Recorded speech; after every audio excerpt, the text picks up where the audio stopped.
Hey, BassGeek here, and I love to throw big baits during the summer. Well, I've got one that doesn't take any extra equipment and it plays well with other baits. I've got a couple of rigs you've got to see.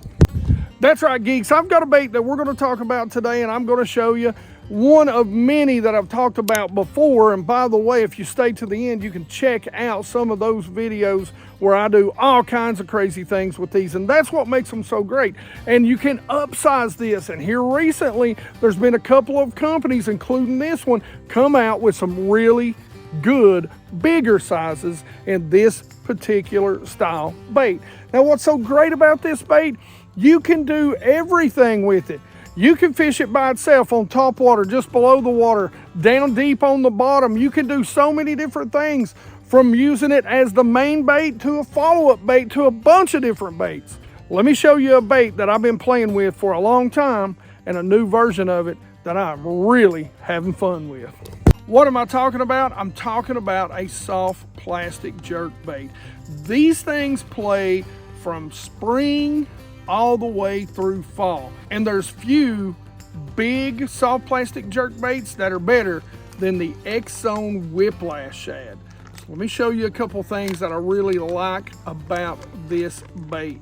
So now, one thing you're going to really notice about this, I love to get these baits to skip across the top, especially when they're not hitting top waters. If you've had those days, unfortunately it was a day like that today for me and Mike. We went out, they're busting top water all around us, but they're so focused in on that shad, and I think chasing them just below the surface, that they wouldn't hit any top water. This lake gets a lot of top water pressure too.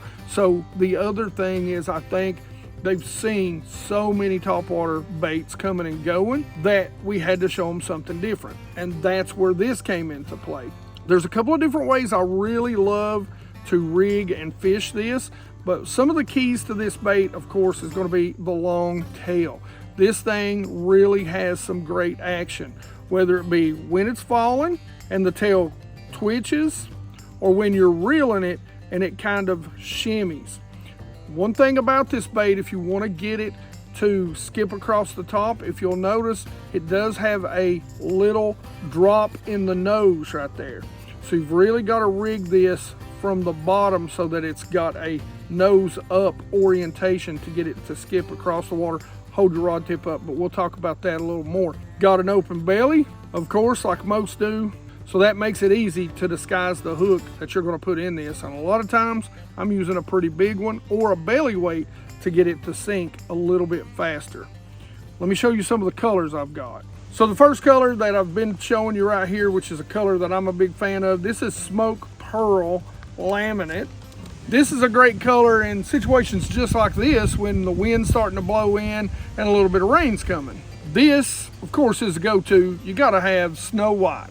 That's just a great all-around color, especially when the water clarity is a little more stained. One of my very favorite colors, Electric Shad. Now, this is great in clear water, especially when you have maybe a little cloud cover or maybe a little chop, or maybe not ultra clear, but a great color with that blue flake and that gray smoke belly. But this has got to be my go-to. This is Pro Blue Red Pearl. For clear water, that's your money minnow right there, so to speak. It is really a great clear water color. Now, this is one of my favorite setups, especially when I know they're biting on top water, or if they're biting on a soft plastic swim bait, or a big underspin. Anything that I can match the size with, you know, if I'm out there ledge fishing. Because what this does with a little bit of belly weight, it's got a great shimmy tail action when it falls, and this is a great follow-up bait. So a lot of times if I'm out there fishing my, 5-6 inch swim baits and they hit it but they don't take it, I can take this and throw it back out, let it drop, pop it a couple times, and they eat the paint off of it. I do use, this is a Gamakatsu belly weight hook. You can use the screw in, but for whatever reason I don't like the screw ends. because it allows the nose to move too much, and if I want this to maybe dive down when I twitch it or come up, I can control that better without the screw. Again, links will be in the description for everything here. But this is always, during the summer, always on the deck of my boat. Not to mention I can skip it around deep laydowns and that sort of stuff all by itself and work it out. It's killer for that because it is weedless. Now this rig is when I want to fish it subsurface. So like today, when they're missing or not exactly committing to our top water, that's when I break this little rig out. Now, I put a swivel up here, and a lot of times, depending on how much I want it to skip across the water, will depend on the size of swivel that I'm going to put on it. It also does help keep line twist out. And I put me a little bit of leader, just enough to where I can still cast, and I put a heavy, this is a Mustad grip pin, great hooks. Love these hooks. Wish they'd start making them in belly weighted, because that little keeper right there keeps that bait up. Now you'll notice that I'll sink this a little farther back in the head. Well, the reason why is because when I pull up or I'm bringing it across the water, it'll keep that nose up and help it to skip like a fleeing bait fish.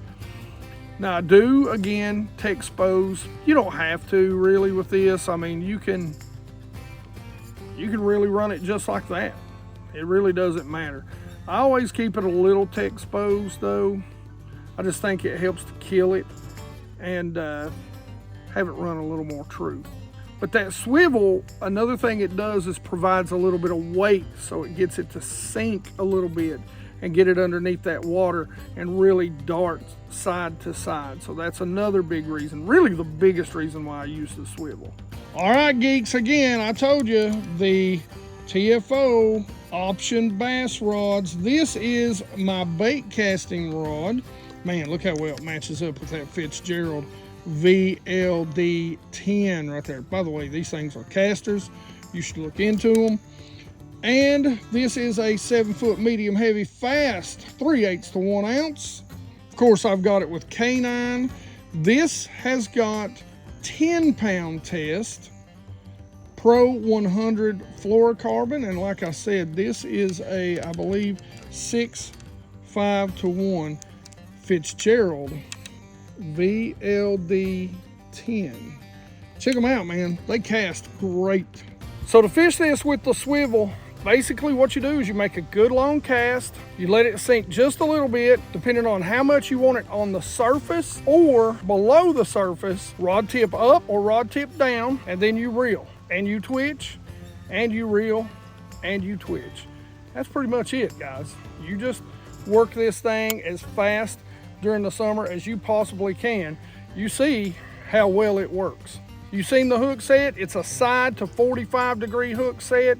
And then you got that big 5/0 grip pin, wrench them in, boat hop them, get them in the boat. So it started raining on us. Took this out in some open water, started working it erratically real fast. That's the key, work it fast. Get it to where it can sink, easy buddy. And the whiplash shad, just like I told you, she works. So if you haven't seen, these are by far my favorite TFO rods. This is the Option Bass. This is a 7-foot medium fast action. You can see it can do 1/4 to 3/4 ounces, and just a great looking rod. I love that gray. It's just a cool looking rod. Now we've got a Shimano Sierra. When did they take the anti-reverse switch off? Why are people doing that? Please stop it. I like my anti-reverse. I like the back reel.